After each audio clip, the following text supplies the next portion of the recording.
저는 오늘의 이 빌립보서 강의 설교를 마감하게 됩니다. 빌립보서는 장수로서는 단 4장, 넉 장에 불과합니다. 저수로도 1장, 2장, 3장, 4장 다 합해 보아도 104절 정도밖에 되지 않습니다. 아주 짧은 그와 같은 서신입니다. 제가 처음 이 빌립보서 설교를 시작할 때가 금년도 2019년도 1월 첫째 주일이었습니다. 그래서 지금 9월 넷째 주일에 이르게 되었는데 오늘이 그 29번째 시간을 맞게 되었습니다. 오늘 이 말씀을 전하면서 이 처음이 있으면은 이 끝, 마지막이 있다라고 하는 것을 다시 한번 생각해 보았습니다. 우리들의 인생 또 우리들의 일생도 역시 그와 같이 되어 있는 것 우리들이 알고 있지 않습니까? 출생이 있습니다. 사람이 부모로부터 출생을 합니다. 그러면서 이제 점차 성장하게 됩니다. 성장하다가 어느 때로부터인가 이제 노인의 기에 접해들고 결국은 죽음, 사망의 길에 이르게 됩니다. 그러므로 인생은 누구나 다 처음과 끝이 있습니다. 그 기간 동안에 그와 같은 과정을 겪습니다. 너나 나나 할 것 없이 다 겪습니다.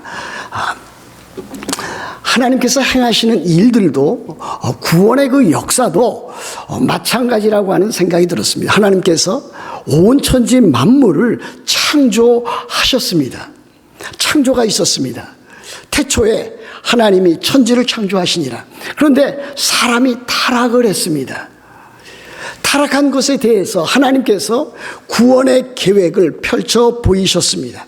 그래서 예수 그리스도를 이 세상에 보내셔서 십자가에 못 박혀 죽게 하심으로 우리의 죄를 구원하셨습니다.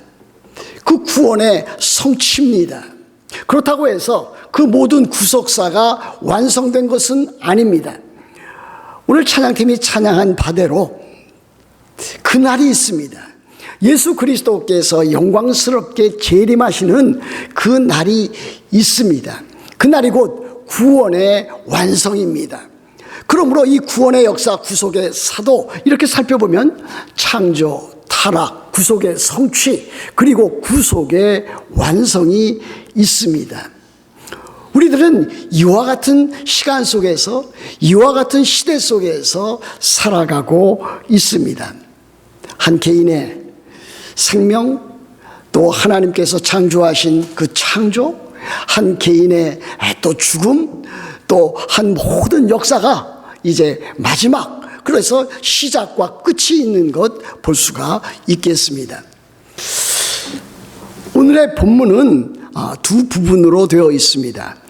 세 절로 되어 있지만은 21절과 22절 거기에는 안부 인사가 들어있고 그 다음에 23절은 사도 바울의 맨 마지막 축복기도, 축도가 들어 있습니다. 여러 차례 이제 말씀을 드려서 이제 여러분들이 이 빌립보서라고 하는 이 서신은 사도 바울이 로마 옥중에 갇혀 있으면서 빌립보 교회 성도들의 그와 같은 도움을 받아서 참으로 그가 선교를 하게 되었고 또 그들의 그 도움이 그에게 얼마나 많은 기쁨을 주었는가. 또 그리고 그와 같은 상황 가운데서 그가 그들을 참 칭찬을 하고 그러나 그 가운데서도 그는 로마 옥중에 있었기 때문에 항상 어떠한 환경이나 처지나 또 조건에 얽매이지 아니하고 하나님 나라의 일들을 감당할 수 있었고 또 그 가운데서 기뻐하고 기뻐할 수 있었다라고 하는 것을 우리들에게 보여주고 있지 않습니까? 그래서 우리들은 빌립보서를 일컬어서 빌립보서는 기쁨의 서신이다 또는 빌립보서는 희락의 편지다, 우리들은 그렇게 말을 하고 있습니다. 우리 그리스도인들은 사도 바울처럼 여러 가지 시련과 고난 가운데서도 기뻐할 수 있어야 될 것입니다. 사도 바울이 빌립보 교회 성도들에게 지금 보여주고 있는 것도 바로 그와 같은 것이었습니다. 사도 바울은 그가 옥중에서 많은 시련과 고난 가운데서 그 스스로 기뻐할 수 있었기 때문에, 또 기뻐하고 있었기 때문에 빌립보 교회 성도 여러분들도 나처럼 기뻐할 수 있다. 그러므로 기뻐하라, 이렇게 권면하고 있는 것 여러분들이 알고 있지 않습니까? 그래서 1장 18절에 보시면은 사도 바울은 이렇게 자기 자신이 고백하고 있습니다. 나는 기뻐하고 또한 기뻐하리라 그랬습니다. 그뿐만이 아닙니다. 2장 17절 18절 말씀에 보시면은 나는 기뻐하고 너희 무리와 함께 기뻐하리니 이와 같이 너희도 기뻐하고 나와 함께 기뻐하라. 3장 1절은 어떻습니까? 끝으로 나의 형제들아 주 안에서 기뻐하라. 4장 4절도 이렇게 되어 있습니다. 주 안에서 항상 기뻐하라. 내가 다시 말하노니 기뻐하라. 이렇게 사도 바울은 기록하고 있고 또 그 메시지를 전달해 주고 있는 것을 볼 수가 있습니다.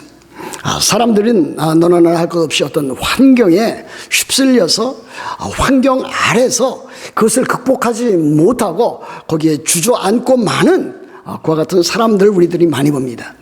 일반 사람들뿐만이 아니라 그리스도인들도 그렇게 되어져 있는 것을 볼 때에 안타까운 마음을 금할 수 없습니다. 환경에 의해서 낙심합니다. 환경에 의해서 기쁨을 잃습니다. 환경에 의해서 마음의 상심을 합니다. 그것은 하나님의 거룩한 뜻이 아닙니다. 그리스도인들은 환경을 뛰어넘는 큰 믿음을 가지고 살아갈 수 있는 그와 같은 사람들입니다.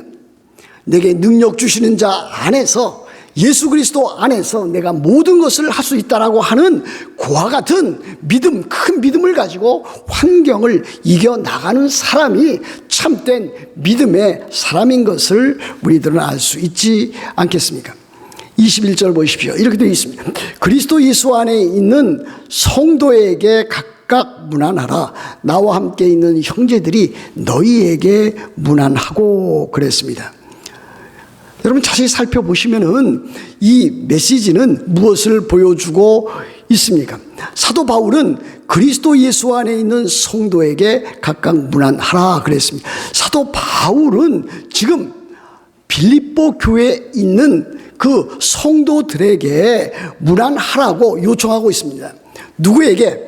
다시 말하면 빌립보 교회 안에 있는, 또 빌립보 교회를 이끌어가고 있는 그 영적인 지도자들, 빌립보서 1장 1절에 나와 있는 대로 그 감독들에게, 요즘으로 말하면 그 목사들에게 이제 너희들이 이 편지를 받게 되면은 이 편지를 너희만 읽을 것이 아니라 빌립보 교회에 있는 모든 성도들에게 각자에게 각각 문안하라, 이렇게 문안 인사를 전달하라고 요청하고 있는 것 우리들이 볼 수가 있습니다.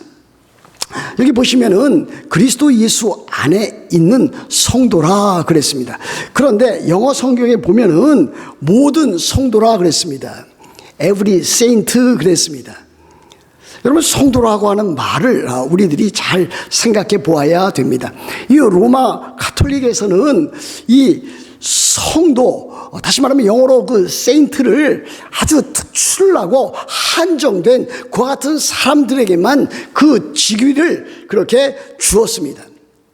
뭐 예를 들어서 여러분들이 로마 가톨릭 그와 같은 교회당 여기 들어보시면은 뭐 세인트 룩 이렇게 표시를 되어서 그 성당의 이름을 표시해 놓은 데를 읽을 수 있을 것입니다. 또 어떤 그 사람들, 유명한 사람들 같은 경우에 또 세인트, 또 어거스틴 뭐 이렇게 해서 또 몇몇 사람, 중요한 사람만 보여주고 있습니다. 그러나 우리 개신교에서, 아니 성경을 성경대로 읽고 제대로 이해하는 사람은 이 세인트라고 하는 것, 성자라고 하는 것, 성도라고 하는 것, 성인이라고 하는 것이 특출난 몇몇 사람들에게 역사적으로 신앙생활에 참으로 특별한 그와 같은 영향력을 끼친 사람에게만 사용하는 것이 아니라 예수 그리스도 안에 있는, 예수 그리스도를 주로 구주로 받는, 예수 그리스도의 십자가와 부활을 믿는 참으로 모든 성도들에게, 모든 신자들에게, 모든 그리스도인들에게 이것을 적용해서 가르쳐 주는 것을 볼 수가 있습니다. 여러분, 빌립보서 1장에서도 보면은 사도 바울이 이 빌립보서를 기록할 때에 빌립보에 사는 모든 성도와, 그래서 모든 성도들에게 편지를 하는 그와 같은 모습을 우리들이 볼 수 있습니다. 참으로 그렇습니다. 성도라고 하는 것은 예수 그리스도 안에서 예수 그리스도를 믿는 모든 신자들, 모든 그리스도인들, 모든 예수 그리스도를 따르는 제자들을 일컫는 아주 소중한 그와 같은 용어인 것을 우리들이 기억해야 될 것입니다. 성도란 말은 그 성자가 거룩할 성입니다. 또 도자라고 하는 것은 물이 돕니다. 그래서 우리 한자 말대로 하면 사실은 이 성도라고 하는 것은 거룩한 사람들 또는 거룩한 사람들의 모임 이렇게 말을 하지만은 또 때에 따라서는 한 개인을 일컬어서 세인트 이렇게도 말을 할 수가 있습니다.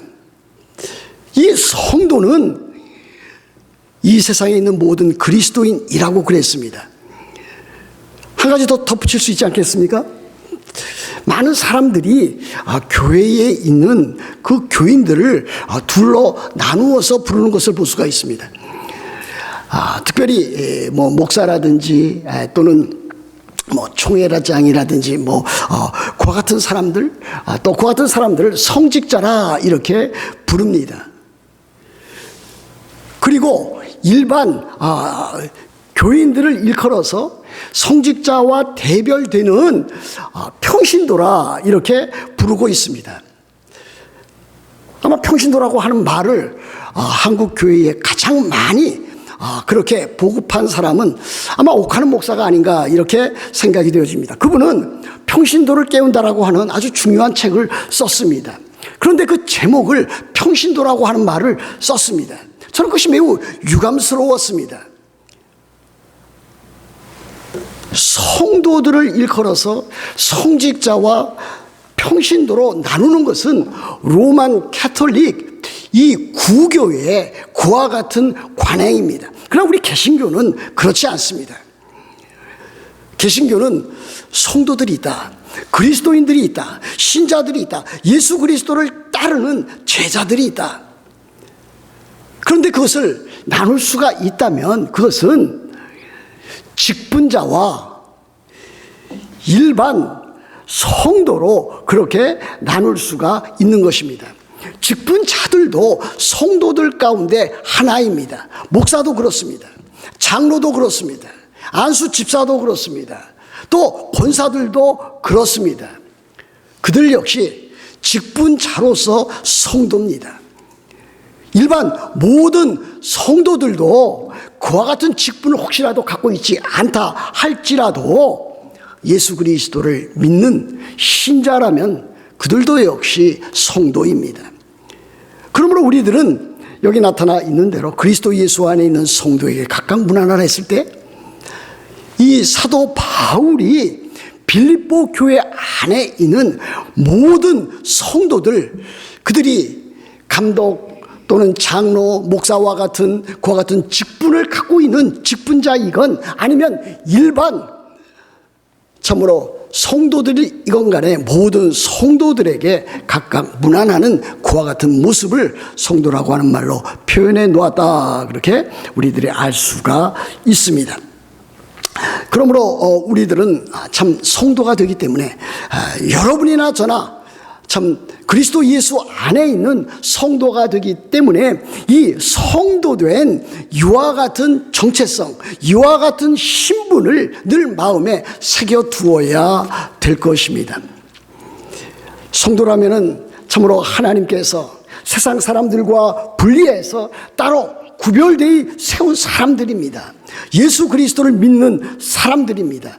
그렇다면 그들은 그 이름에 걸맞는 성도라고 하는 그 이름에 걸맞는 거룩한 삶을 살아가는 사람이 마땅히 되어야 될 것입니다. 제가 언젠가 새벽 기도회를 준비하면서 데살로니가 전서 4장 3절부터 있는 8절 말씀을 묵상하면서 또 그 말씀을 새벽 기도 시간에 전한 적이 있습니다. 거기에 이렇게 되어져 있습니다. 4장 3절 말씀 보면 하나님의 뜻은 이것이니 너희의 거룩함이라 그랬습니다. 곧 음란을 버리고 하나님을 모르는 이방인과 같이 세욕을 따르지 말고 하나님이 우리를 부르신 부르심은 부정하게 하심이 아니요 거룩하게 하심이니 그랬습니다. 여러분, 그리스도인의 삶은 바로 이와 같은 것입니다. 세상 사람들처럼 살아가는 것이 아닙니다.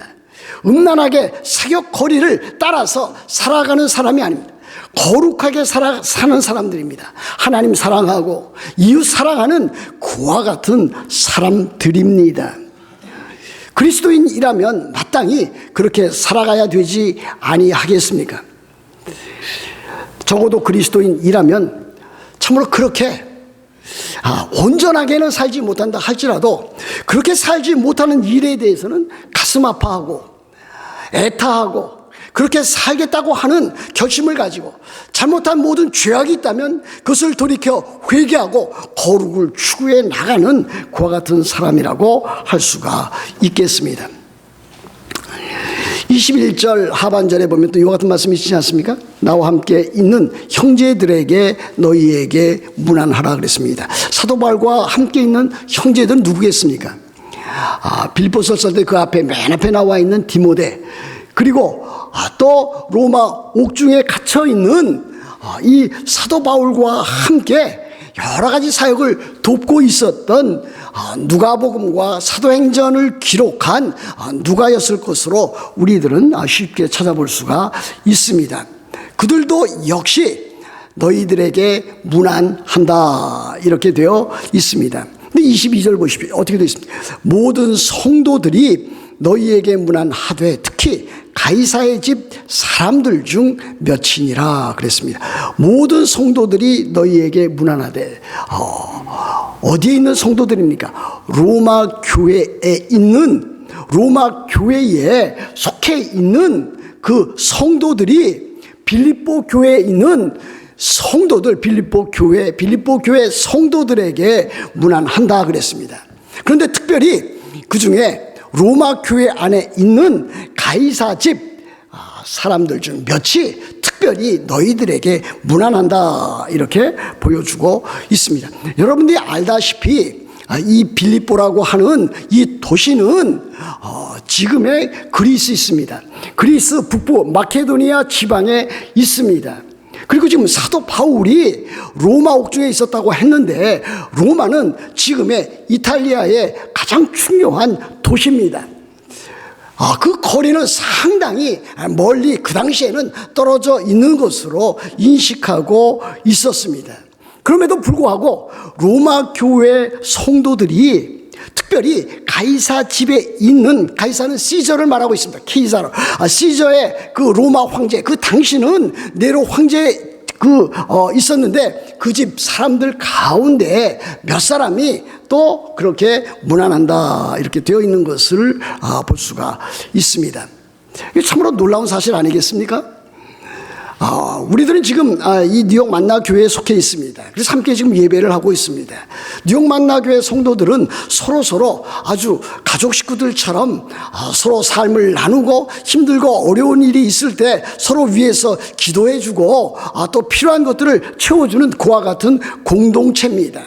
그런데 때에 따라서는 우리들의 신앙생활이 여기에만, 우리의 가정이라든지 또 우리가 다니는 이 교회에만 머무르기가 쉽습니다. 그러나 로마 교회 성도들은 그렇게 하지 않았습니다. 그들은 비록 멀리 떨어져 있는 빌립보 교회에 있는 성도들에게도 문안할 수 있는 하나의 교회로서, 보편적인 교회로서 문안할 수 있는 그와 같은 신앙을 갖고 있었다라고 하는 것 우리들에게 보여주고 있습니다. 그러면 우리들은 늘 나는 뉴욕 만나교회 교인이고 또 성도지만은 여기에 그치는 것이 아니라 참으로 바른 신앙생활을 해나가고 또 바르게 하나님을 믿고 바른 삶을 살아가기를 원하는 참 다른 모든 그리스도인들 성도라면 어느 교회 성도라고 할지라도 그를 하나의 그리스도인으로서 하나의 그 공동체의 일원으로서 우리들은 서로 주고받는 그와 같은 신앙인이 되어야 될 것을 배워나갈 수 있습니다. 그런데 특히 가이사 집 사람들이라고 그랬습니다. 가이사는 조금 전에 말씀드렸듯이 로마 황제를 일컬어서 가이사라고 부르고 있습니다. 그때의 그 가이사는 다름 아닌 로마 황제 네로였습니다.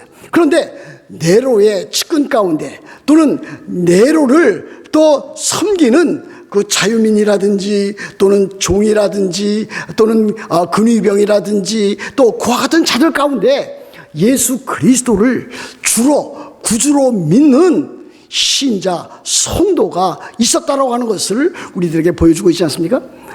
당시의 로마 황제의 그와 같은 칭호는 로드였습니다. 참으로 로마 황제만을 섬기도록 그렇게 몰고 들어갔습니다. 그러나 우리들 신자들은 예수 그리스도만이 참된 로드 주님이 되신다라고 하는 것을 믿고 주장해 나가고 있습니다. 이 가이사 그와 같은 황제를 돕는 그와 같은 집 사람들 가운데서 참으로 로마 황제를 참된 로드로 주로 따르는 것이 아니라 예수 그리스도를 로드 주님으로 따르는 자가 있다라고 하는 것은 놀라운 사실이 아닐 수가 없습니다.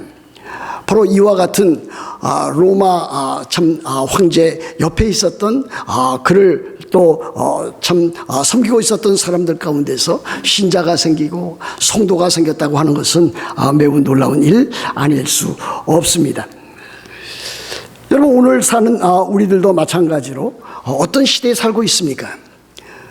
우리들의 이 시대도 참으로 하나님 없다라고 하는 무신론적인 그와 같은 시대에 살고 있습니다. 사람들이 대부분이 이제는 세속적인 그와 같은 문화와 세속적인 시대 가운데 살아가고 있습니다. 이와 같은 시대 가운데서 우리들이 믿어야 될 바는 예수 그리스도께서 주가 되신다. 예수 그리스도께서 구주가 되신다. 예수 그리스도께서 하나님의 아들이 되신다라고 하는 것을 우리들이 믿고 나가게 되는 것 참으로 놀라운 일이 아닐 수 없습니다. 오늘 여기 그 성경 가운데 보면은 저는 두 가지를 여러분들이 지금 말씀드리고 있는 것입니다. 21절에 보면 그리스도 예수 안에 또 성도 이와 같은 단어들을 여러분들에게 지금 말씀드리고 있습니다. 여러분, 이 세상 사람들을 나눌 수 있다면 세상 사람들은 여러 가지 방면으로 나누고 있지 않습니까? 때에 따라서는 피부색으로 나누는데 우리 초등학교 시절 때부터 우리들이 배운 것입니다. 백인종, 황인종 또는 흑인종 이렇게 피부 색깔로 나눕니다. 재산의 유무에 따라서 무엇으로 나눕니까? 유산계급과 무산계급, 부르조아와 프롤레타리아 이렇게도 나눕니다. 지식의 유무에 따라서 참 인텔리겐차로도 나누고 또 무식한 계층의 그 같은 사람들로도 나눌 수 있습니다. 또 여러 가지 방면으로 남자와 여자, 또 자유자, 종, 유대인, 또 그리고 이방인 이렇게도 나눌 수 있습니다. 그런데 그리스도 예수 안에서는 그와 같은 일이 차별로서 작용할 수가 없다라고 하는 것을 보여주고 있습니다. 여러분, 갈라디아서 3장 28절이 그와 같은 것을 가장 잘 우리들에게 보여주고 있지 않습니까? 너희는 유대인이나 헬라인이나 종이나 자유자나 남자나 여자 없이 다 그리스도 예수 안에서 하나이니라 그랬습니다. 여러분, 그리스도 안에 있다 하면은 거기에는 차별이 있지 않습니다. 물론 구별이 되는 것은 사실입니다. 우리들 남자와 여자 그렇게 구별합니다. 그러나 그리스도 예수 안에서 남자나 여자나 차별이 없다고 그랬습니다. 그리스도 예수 안에서 유대인이나 헬라인이나 종족적인 그와 같은 차별도 있을 수 없다 그랬습니다. 그리스도 예수 안에서 자유인이나 종이나 이와 같은 신분의 차이도 있을 수 없다, 차별이 있을 수 없다라고 하는 것을 우리들에게 보여주고 있는 것입니다. 그러므로 그리스도 예수 안에서는 이 세상이 참으로 나누고 있는 그와 같은 모든 차별들이 사라져 버려야 되는 것이고 실제적으로 또 그것이 사라져 버리고 마는 것이라고 하는 것을 우리들에게 가르쳐 보여주고 있습니다. 교회 안에는 아주 다양한 사람들이 모여야 하는 그와 같은 구원받은 백성들의 모임이어야만 합니다. 가진 사람이 있습니다. 갖지 못한 사람이 있습니다. 참으로 이 사회에서 많은 지위와 명예와 권세를 누리는 사람이 있습니다. 그러나 그것이 없는 그와 같은 사람들도 있습니다. 그러나 그와 같은 것들이 교회에 들어와서는 차별적인 요소로 작용해서는 안 됩니다. 만약 그것이 작용한다면 그것은 교회답지 못한 그와 같은 일이라고 하는 것을 보여줍니다. 그래서 교회 안에서는 참으로 그 다양성이 참으로 잘 인정되고 또 그것이 존중되어지는 그와 같은 일이라고 할 수가 있습니다. 그러면서도 그 다양성 가운데 통일성이 하나됨이 그 연합이 우리들 가운데 있는 것 우리들에게 가르쳐 보여주고 있습니다. 그러므로 우리 교회가 앞으로 어떻게 해 나가야 될 것인가? 누가 오든지 어떠한 형편에 있는 사람이 오든지 참으로 그리스도 예수 안에서 그 사람이 신자라면, 그 사람이 하나님의 백성이라면, 그 사람이 성도라면 이 모든 것들이 다 그 안에서 참으로 녹아져 내려버리는 그와 같은 교회로서의 역할을 감당해야 될 것입니다. 이제 마지막 23절에 이르게 되었습니다. 어떻게 되었습니까? 주 예수 그리스도의 은혜가 너희 심령에 있을지어다 그랬습니다. 빌립보서 1장 1절 2절에서도 은혜에 대해서 나타내 보여주고 있습니다. 마지막 빌립보서 4장 23절에서도 은혜에 대해서 사도 바울은 또 축도로서 그렇게 또 말씀하고 있습니다. 은혜라고 하는 것은 무엇입니까? 은혜라고 하는 것은 하나님께서 우리 죄인에게 베푸시는 그와 같은 호입니다. 그와 같은 사랑입니다. 우리는 죄인이었습니다. 우리는 하나님의 진노와 형벌 아래 놓여 있었습니다. 우리들은 그와 같은 것도 알지도 못하고 자행자지했던 사람들입니다. 우리들 육체와 마음에 원하는 대로 그렇게 살았던 사람들이었습니다.